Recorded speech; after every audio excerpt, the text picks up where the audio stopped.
Hello everyone and welcome to the Historical Fencer podcast. My name is Anders Linnard and by my side I have the most illustrious Axel Pettersson. Today's topic is about martial culture and how it plays a role in historical European martial arts today and in history, of course. Without further ado, let's get going. You are here on a matter of honor.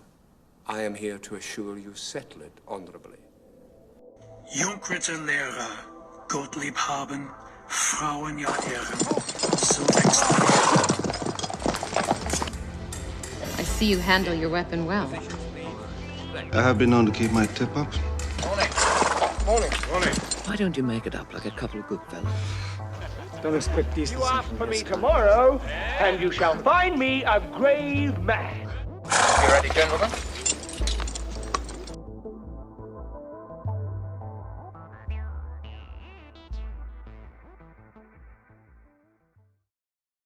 It's a bit strange because I'm sitting here in my underwear at Axel's place because I got here on a motorcycle and it's so hot today that I'm actually broadcasting this in my underwear. I'm sorry about that. You wouldn't know if I didn't tell you on the other hand. So how are you doing? It's okay. Most long-haired people tend to be more or less nude when they come to my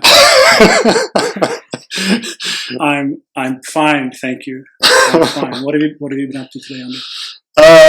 Well, I've been working, running my own business, and the ordinary stuff. Dinner for the kids, picking them up from school, and things like that. I went out for a jog earlier today. Yeah, did some workout in the park, the gym. I haven't been going to the gym, but there's like an outdoors gym in Slottsskogen in Gothenburg, so I go there and train for a bit, which is nice. Well, I've been going to the gym. Global pandemics doesn't really affect me. So I've been hitting the weights. I've got a real hippie routine that I do in the morning with the Wim Hof breathing method and shanti mats and stretching and out in the sun, doing all of that. And after that, doing my supersets for chest and arms today. So I'm pretty sore. Oh, okay. Tomorrow's back and legs. Yeah, the hippie routine. Maybe we should change hairstyles with each other. Maybe so. My goal is to be able to levitate by Christmas. Okay. I'm looking forward to that. And that maybe is a good transition into warrior culture. I don't know if we're going to reach the levitation stage of warrior culture, but we'll certainly aim for it. It's just the first episode. Yeah, exactly. So, really good to be sitting here and talking about these things. And I thought that I'd start off by mentioning an article that I wrote about a year ago about the 4 pillars of about the historical fencing, where I think that the first 3 are quite accepted. Everyone understands why they are important and they understand their role in historical fencing. And the first 3 are academic studies. That's where it all began. You know, taking all these books, these manuscripts, translating them, or finding them and translating them into modern languages, and then doing all of that research around that. That's where it all started, and trying to make that into something more than just an academic study, which brings us to the second part, which is interpreting them and training those techniques and those martial arts in a sal. So that's the second pillar, which is just simply training. And the third one was a bit controversial, I guess. It still is for some people, but it's proven to be one of the best sort of checks for the quality of a martial art, and that's the competitions. Doing competitions, competing, measuring these yourself against opponents who don't cooperate with you. So that's the third pillar.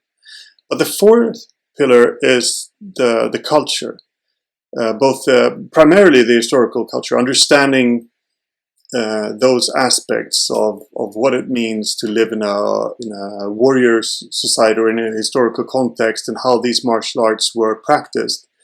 But that tends to be an academic study to a certain degree as well, Whereas HEMA is about making it come alive today. So you have to internalize these cultures and understand them in a different way, I think. So that was sort of my starting point for these thoughts, and I thought that maybe we could start discussing what a warrior culture really is. Do you have any thoughts on that?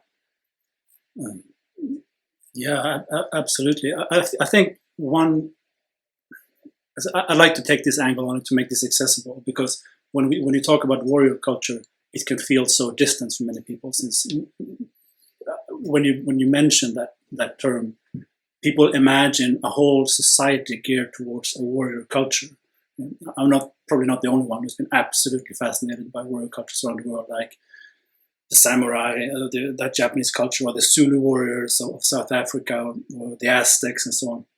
But and it has an appeal to all of us. But today it can feel so distant, and then it's also easy to question its relevance. Well, that's not exactly how you should look at it, though. It's not about the whole society being geared towards a warrior mentality. It's having a warrior culture as a part of your everyday life that I think is more important to us today. And if you look at it from that perspective, it becomes a little bit more easy to access. I mean, in 21st century Sweden, you don't walk around being a warrior at all times, in your life. Levitating. Yeah. Besides the levitating part, you do that before breakfast, but then you go on about your business. But if you see that's bringing certain aspects of it into your everyday life, then it's much more easy to understand and to make use of. And I would like to talk about that perspective a little bit. Well, okay, so I'd like to first just sort of challenge that idea for a bit. Yeah. At least, if you look at warrior cultures in Japan or in Europe, like if you read Hagakure, it's got so many aspects of it which is similar to what Geoffrey de Charnay, for example, writes. Absolutely. About understanding your role in society, about there's shaming culture and what is virtuous or what is chivalrous, how you should behave, and the whole point of it is really to the whole society making these warriors become warriors, or making young men primarily then to become warriors. And it really takes a village to raise a child in that respect, like a warrior child. It really takes a village. So can we really separate ourselves from that aspect of society being because I think that you're right. That is the case, that it's quite hard to imagine. But can we separate ourselves from that overall warrior culture and still understand it to some degree? Okay, yeah, I see what you mean, and maybe it's worthwhile to first discuss warrior cultures as a concept. As a concept before we start talking about it in today's setting. Is that what you're after? Yeah, I'm just thinking, like, how do you begin to have a personal warrior culture without the context of a social warrior culture? Is that even possible? Because if it isn't, then it's almost, you can't really attempt it today, or on a personal level to do it. And I'm thinking, like, the closest comparison to a warrior culture we have today is among soldiers, right? Yeah. Yeah. So, well, yeah, but you also have martial arts clubs, for example. Yeah, that's right. Well, okay. So first on the notion then of can you separate the individual warrior culture that you sort of create for yourself, if that what you meant, from the social one? Yeah. Well, I think we don't have much choice in today's setting, because a lot of times, if you're looking for this sort of enrichment of your life, and to be honest, I think every single individual on the planet ought to, and I'm sure we'll get to that later, because this is about enriching your life and making yourself stronger internally mostly, but that also requires physical strength. If you don't have access to a social culture that you can join, if you can't join the army, which is not the whole solution anyway, and I'm sure we're going to talk about the difference between a soldier and a warrior later. Yeah. But if you can't join a martial arts club, and even if you do, there's absolutely no guarantee that they provide you with something that is genuine when it comes to a warrior mindset. I mean, then you have to create it by yourself. And that comes down to, number one, the most basic thing is to stay in shape. It's really hard to have a warrior's culture, I think, if you're not, are also trying to excel physically. And I think to excel is something that's really defining for a warrior mindset and a warrior culture, to strive upwards and improve yourself, because it's your job to be there for the people that you love and everyone around you. You voluntarily take on that responsibility, and in order to fulfill your duty, then, as it were, you need to become like the most perfect example of yourself that you can be. And if you start looking at that, you can actually start doing that on your own. But we all know that like you need people around you who are of a similar spirit and a similar mindset in order to get somewhere. And then you have to start creating a warrior society around you. So that's from the modern perspective. But going back to historically, I mean, you've had entire societies geared towards the warrior ethos, and you have had all societies based on that kind of hierarchy. It almost seems like it's the most frequently occurring way of modeling society throughout history, to be honest. Yeah, and to echo what you said about excellence, that's seen both in Hagakure again and in Geoffrey de Charny, for example, where they both have this: if your master's failure or your failure in Hagakure means that you should take your own life out of shame of not being able to do what you were supposed to do. That's the price that you pay. That's the death is your choice when you failed. And then Geoffrey de Charny has, of course, you're always venturing your life when you go out to warring, but he has this hierarchy of what is more honorable. And going out to war is honorable. Going out to war to just pillage might still be honorable, but it's better if that's not your motivation.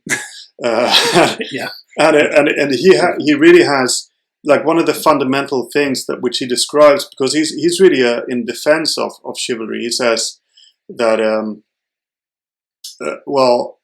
because Jesus suffered on the cross, the knight also goes out and torments himself with warring, living a very hard life on the battlefield and in the field in general, and his suffering is really proof of his greatness, that he's willing to do that in order to win honor. So that's his perspective on honor and warrior culture. Yeah. I agree with this. Definitely something to that. I don't remember which Japanese author this is. This is a pretty famous quote, though. But the idea is that to be a warrior is to accept death. That's in Hagakure. It is Hagakure. Yeah, it is also in Geoffrey de Charny, by the way. Yeah. So it's in a lot of them. I'm paraphrasing, but that's general geist of it, and that comes down to accepting suffering and pain, right? That's basically what it is. And you're putting your values or your mental desires or psychological desires above your corporal well-being, survival, and that's something that you can relate to. It doesn't have to be for us today who don't have access to glorious battlefields around the corner. but if you go to the gym and every day, in order to be stronger, so you're healthy, so you can be there for your family and those that you love, you can help them out. That's pain and suffering. Like if you work out hard at the gym, that hurts, and you sacrifice time. Yeah. And you have to be mentally strong to go for that last set. And outside of the gym, if you want to be a person that people can rely on, and that can be a productive member of society, how about not lying? Yeah. How about trying to be honest with yourself and with others at all times? I mean, these are really high ideals, but that's why you have them as a warrior, right? Yeah. Always sticking to the truth. I mean, that's going to hurt. You're going to lose out on relationships. You're going to lose out on opportunities, but you are going to achieve something. Yes. That's also sacrifice. Yeah, and Right. Just to go back to the death thing, because that has to do with also if you accept death, like that you view yourself like you're already dead. You've accepted your own death, and what you want to achieve is a good death. Then that means that you can be brave because you've already faced all of your fears, and then those lies that you tell in order to save whatever little bit of I don't know what advantage, get some advantage. Exactly. Is that worth it? No, because it's your honor. Like everything in the warrior culture is sort of geared towards that. It's a death cult in some respects, right? It's a death cult where you're accepting your own death, and by doing so, it's possible for you to do great things. So yeah, that's really interesting. Yeah, the old Persians had that, not lying as one of their main tenets. To ride, shoot straight, to speak the truth. That's what they taught their sons. Just like Clint Eastwood. But it's actually what they did. Yeah. And to speak the truth then, and try to be honest with your intentions. That also means that you need to know yourself pretty well. Yeah. You get into like the soul searching and like being a warrior within, and then being able to manifest being a warrior outwards. Yeah. And because there are a whole range of values, I guess, or virtues that are expected of a warrior in Europe during medieval times, and the classical virtues, of course. But Geoffrey de Charny also talks about like modesty, not gambling, or drinking too much, and being disciplined in your life. And that's something like that in itself. I think that's what you're also talking about, being disciplined and knowing what you want to do, having those virtues to strive for. That's setting that bar very high, but also having that discipline to live life according to that every day. And that takes discipline. It takes discipline, but I also think that it's absolutely necessary, because if you are running around with a bunch of vices, you're going to have all these internal conflicts. It's going to mess with your head, and they're going to make you weaker. And then you're thrown into a situation where you go to war. We're talking about medieval times or Renaissance times, or going through extreme hardship, and you have other men looking up to you and expecting you to lead them. And if you're messed up at that point, like, you're not going to do a good job. So you better take care of yourself and not have these vices, or you won't be able to perform. Like, it has very direct consequences. It's not just some high and lofty ideal for the sake of having ideals. Yeah, it's very practical. So we mentioned difference between warriors and soldiers previously. Yeah. Because soldiers also have discipline. What is the difference between a soldier and a warrior? Well, I think at first I need to do the natural and obvious caveat that none of us have been soldiers.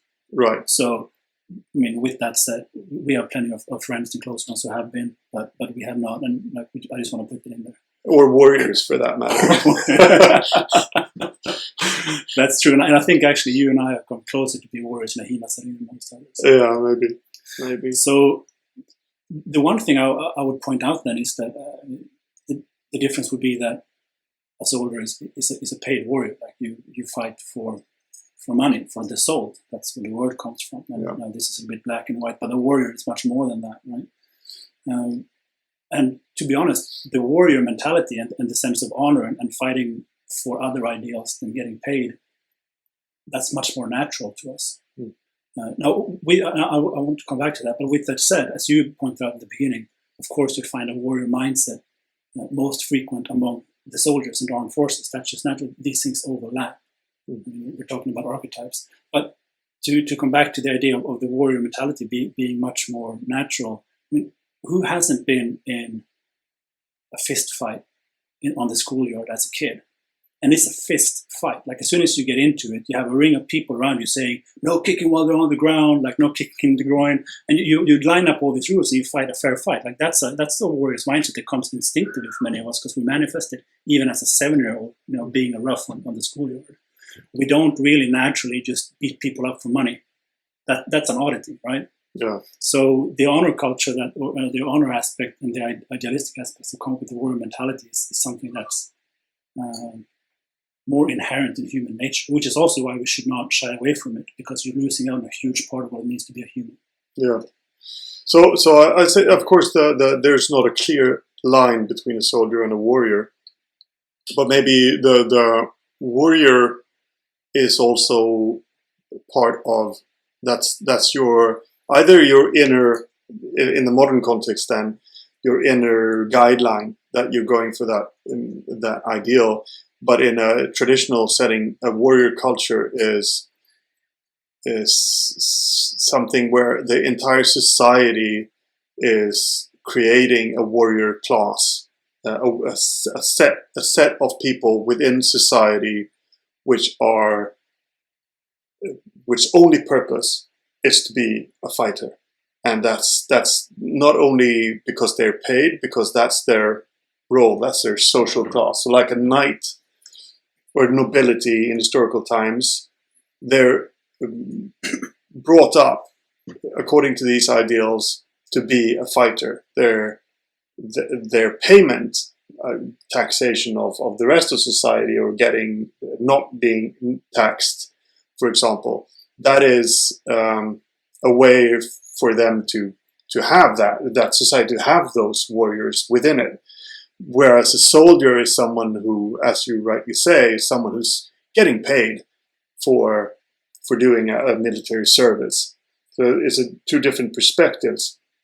But I think also that a lot of soldiers, and maybe officers especially, embrace that warrior culture, and you can often see that a lot of the people who are in the military in countries which hasn't had mandatory military service like we've had in Sweden for most part of the last 100 years, although not right now, but you can see that it's something that is done throughout the generations. So my father was a soldier, his father was a soldier, and his father was a soldier, and they tend to go for officers, officer roles, not just going to a war as definitely. Private. I lived in Texas for a year, so plenty of people like that from the US South.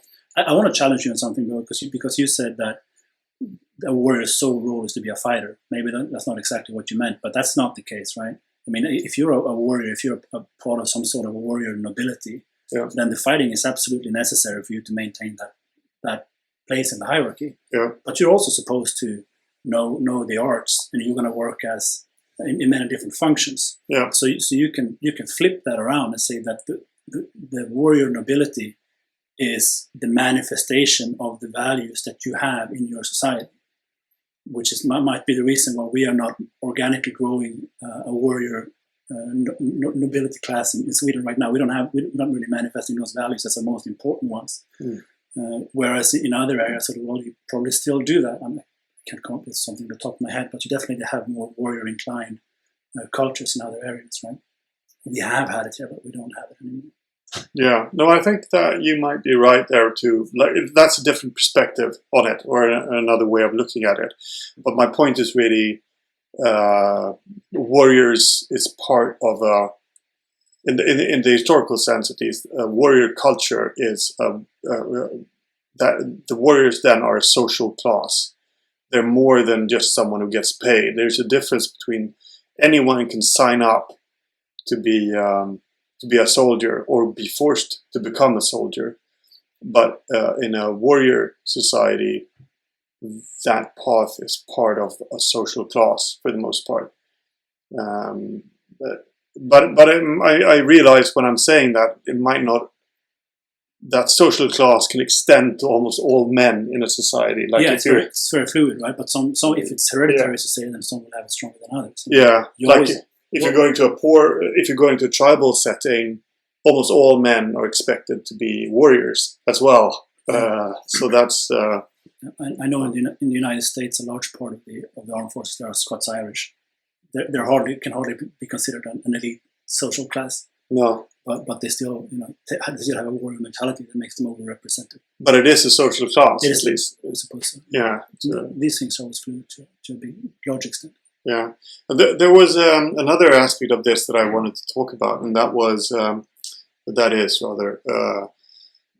Because we spoke about the regulations, like because you mentioned that there are often a lot of other aspects that you're supposed to master if you're a warrior, like calligraphy, both in Japan and I think at least, and in Europe, music, poetry, all these social behaviors are part of being a warrior. And another aspect that I know that Antlosly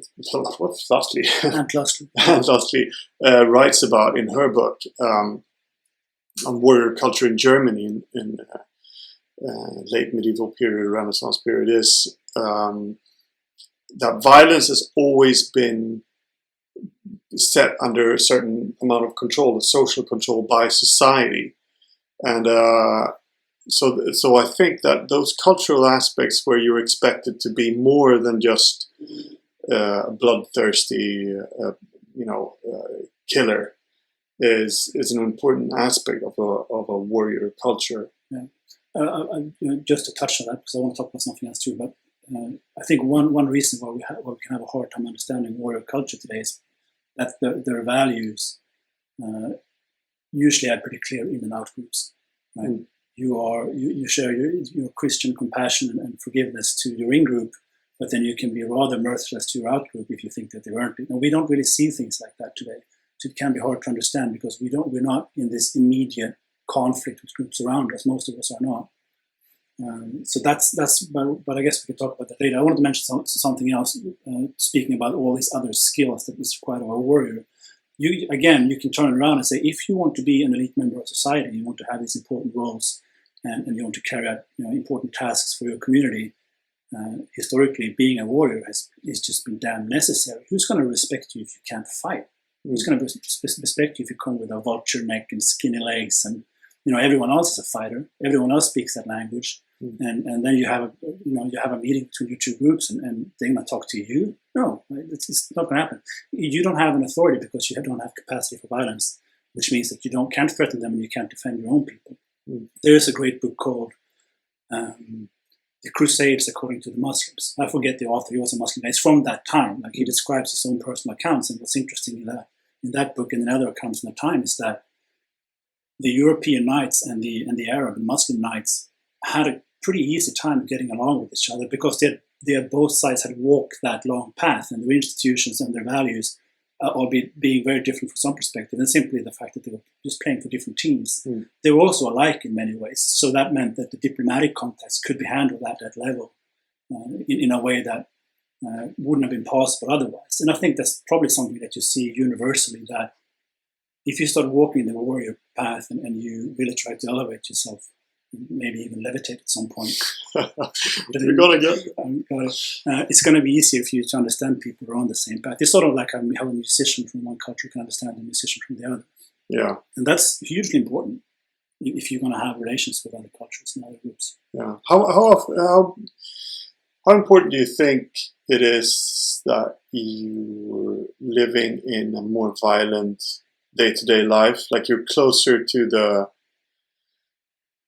when you're living in a society which is as complex as the modern society is. Food production for most people is very far away, and if there's a bad year, well, it's okay, we'll just import a little bit more food because we had a bad year this year.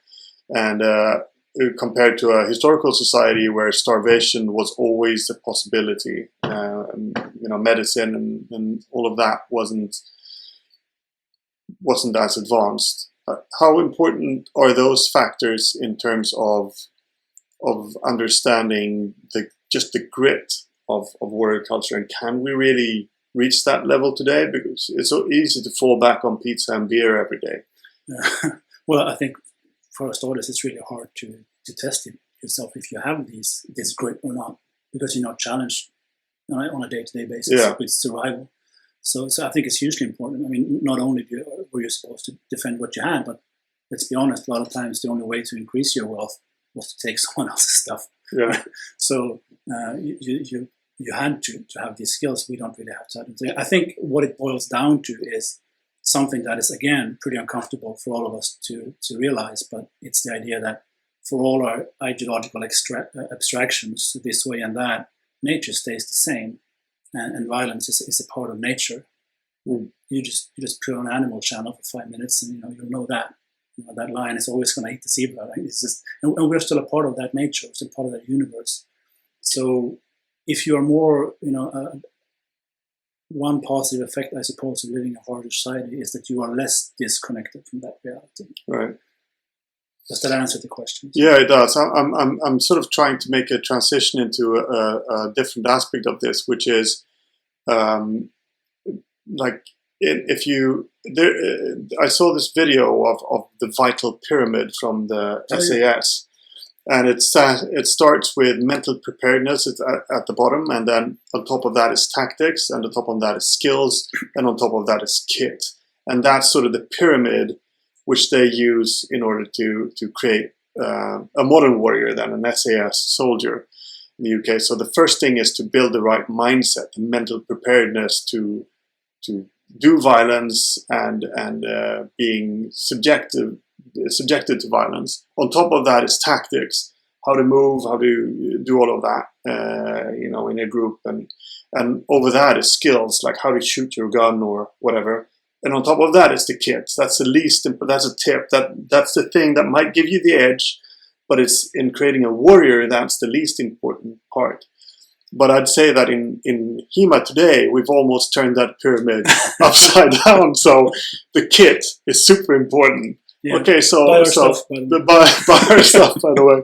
And then you got skills, which, he's got good skills. Tactics is almost not important at all. And mental preparedness, it's almost like if you're talking about warrior culture and warrior ethos and all of those aspects, it's almost a bit like that's quite strange. Why are you talking about that? That's not important. I just want to look good in my kit, in my gear, and I think that's one of the things that I've reacted to most about the HEMA today, and especially in the early days where you had these chivalry groups, but it felt like they were just LARPing chivalry. They dressed up as knights or whatever. But they were pear-shaped. Yeah, but they were pear-shaped. And they didn't have the physicality. They absolutely did not have the mental gear. They were just dressing up. They put on the kit in order to try to mimic it. I'd say this a bit it's double-edged, because maybe by LARPing something, you're actually aspiring to go there. Maybe that can be a path towards that, but on the other hand, it's also very, very silly. That's not where you're supposed to start. Yeah, I was just going to say the same. We shouldn't judge. We've all been fumbling at the start, right? I think even you and I fumbled at least once or twice. And then we started levitating. Instead, doing yoga, and that was two points there. One, yes. We shouldn't judge too harshly, because I agree. I see that 100% as an attempt to go somewhere. So and you can only endorse that, especially in our situation in historical fencing. We have to recreate something, and not only do we have to do that, but we have to do it from a cultural background of not having a warrior mentality, a warrior culture easily accessible to us that we've been born with. So then all of these attempts are good and valid, and it's kind of interesting that while these chivalry people were doing this thing that you described, we were... Sorry? Go ahead. Okay. No one was trying to steal your motorcycle? No, it was just, the recording went red. I was worried that you were cut off. I don't think so. Well, again, while these people were doing the chivalric thing, we on our side were going for the sporting physical fitness route. You made a famous post called the "Shut the Beep Up" thread, yes, where you mocked chivalry. I did, but to some extent, but for that very reason. Yeah, exactly. But I just want to finish that.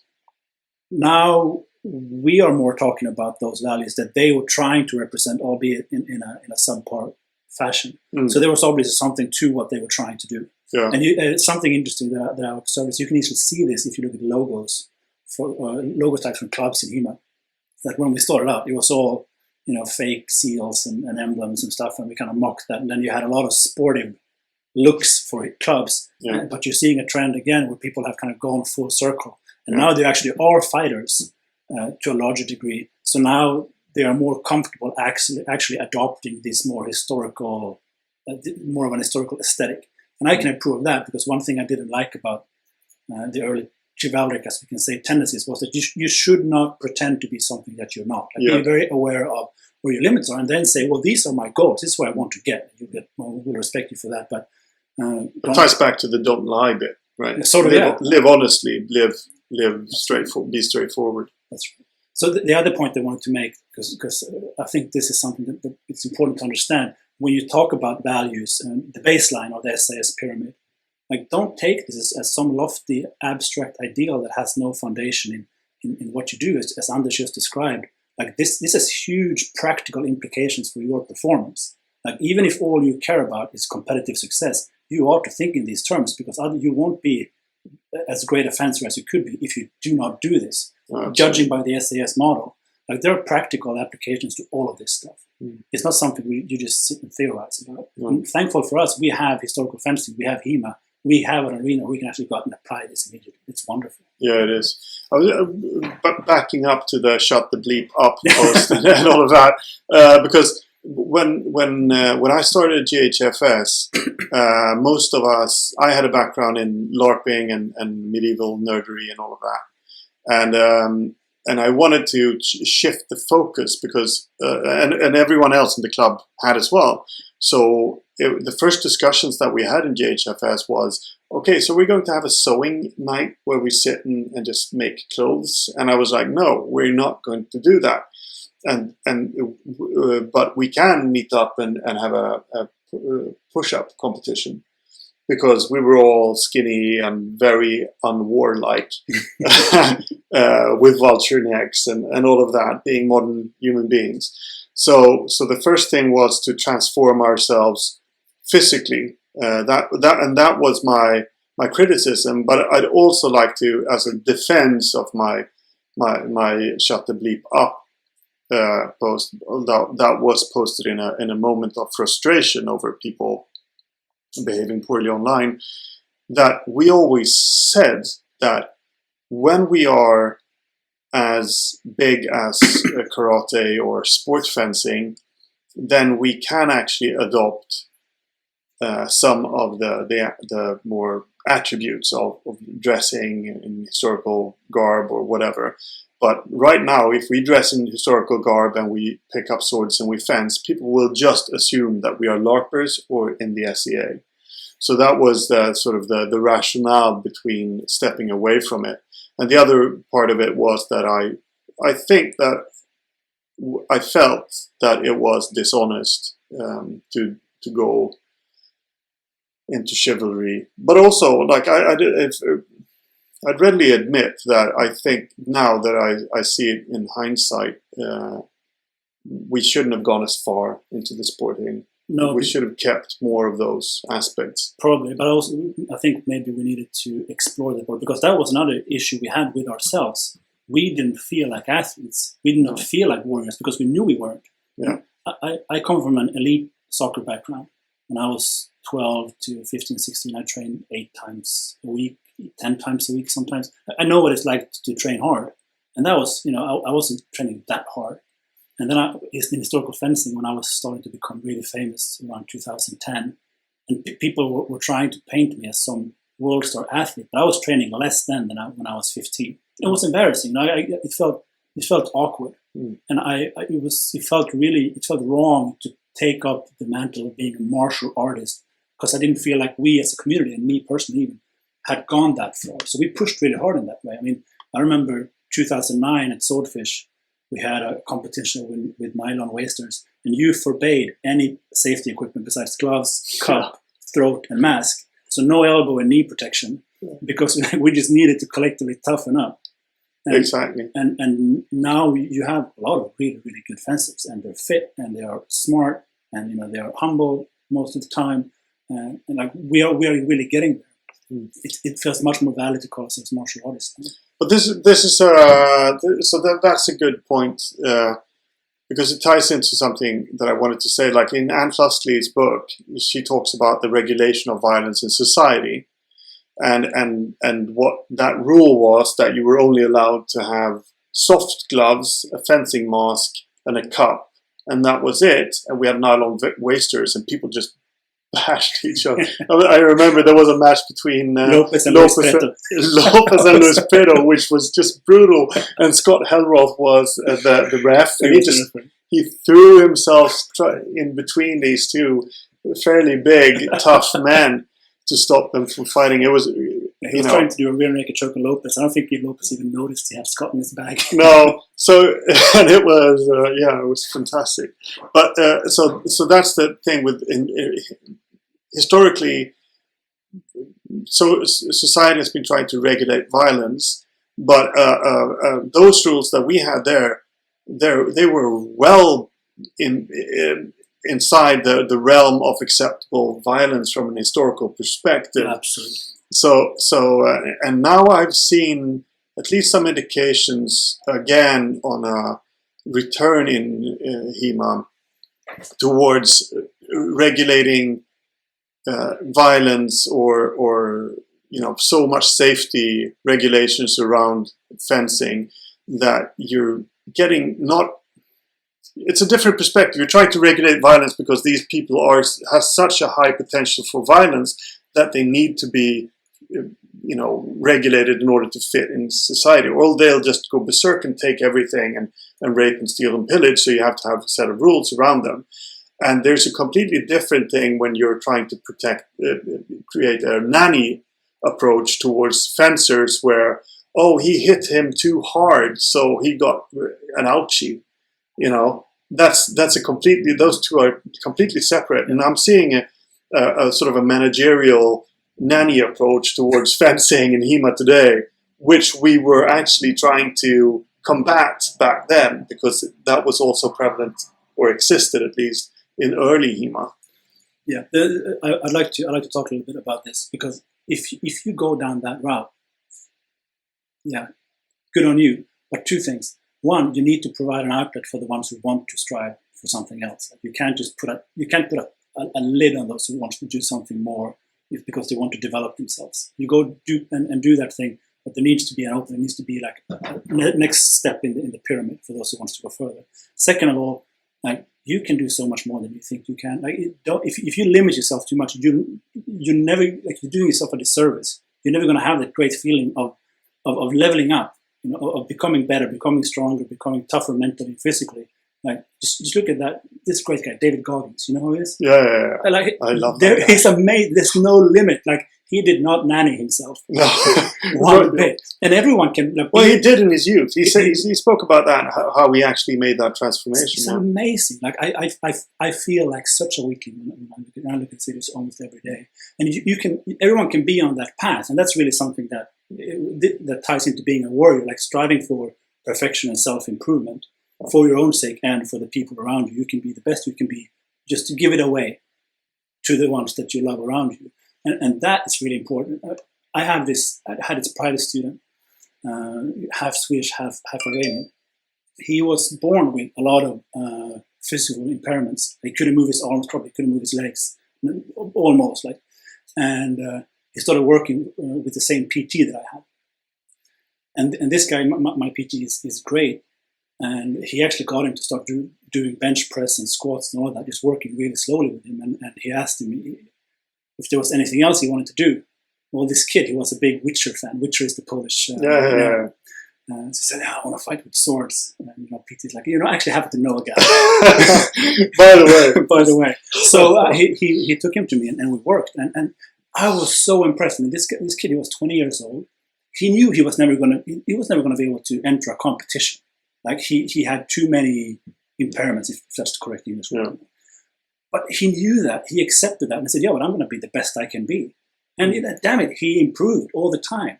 And that mindset, like when I see people who have all the possibilities and they claim to be fighters, they claim to be warriors.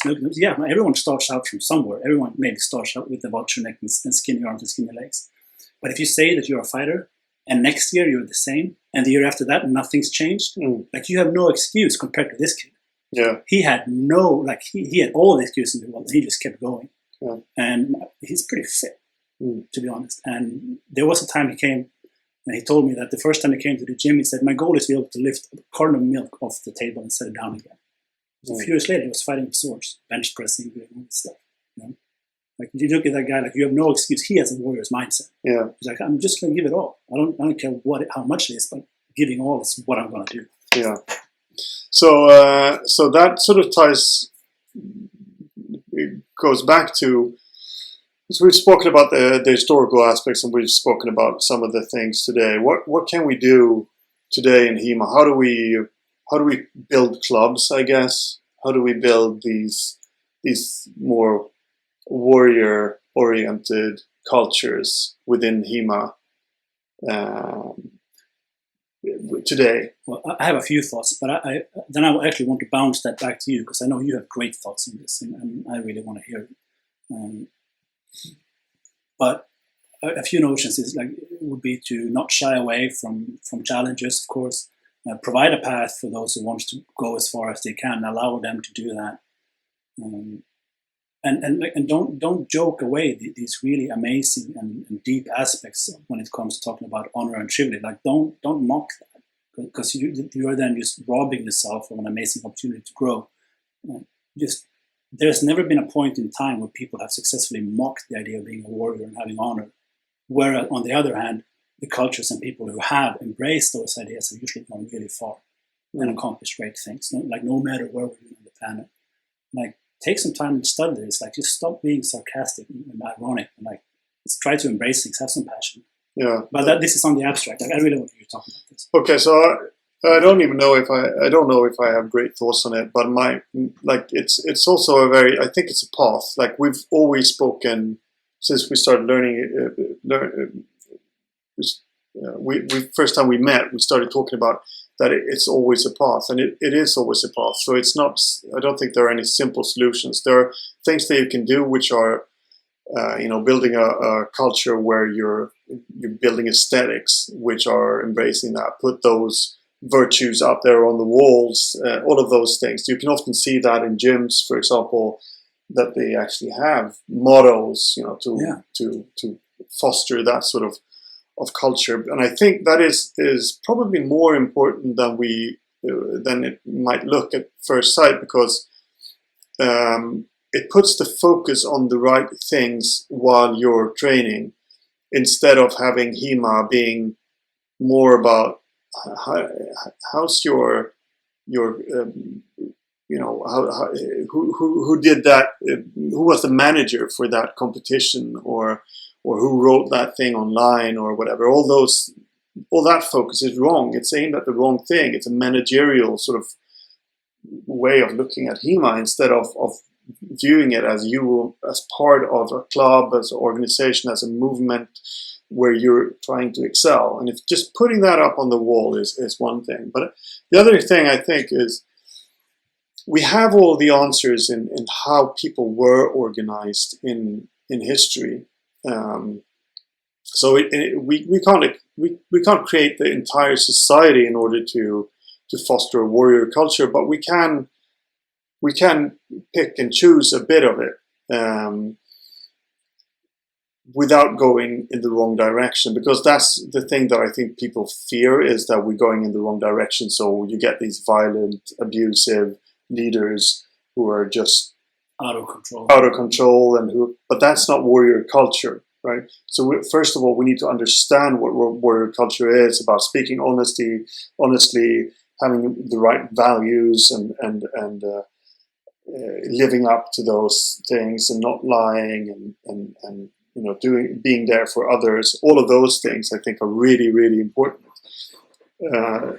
Part of that's actually required of you to in HEMA or in your club setting, that you always have the other people's backs and so forth. And the other thing is building the hierarchy where you're lauded for your improvement as a person, so that there's a path for you where the symbols that we're applying to you in your HEMA career or whatever actually has meaning and merit for what you do. And one of the things that everyone reacts to, and which was even more prevalent that we reacted to when we started off with HEMA around 2000, was that a lot of martial arts had, black belts that didn't mean anything, right? The hierarchy had been destroyed because it lacked the meaning. You could buy a black belt from some McDojo or charlatan, right?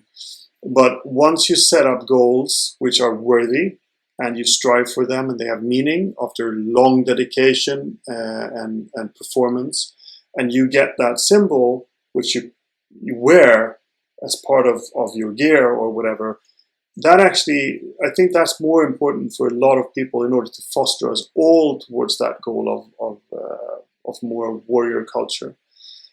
So I don't know if that is the pressure is on of me delivering a Definitely. great answer. But maybe we can expand on that in another.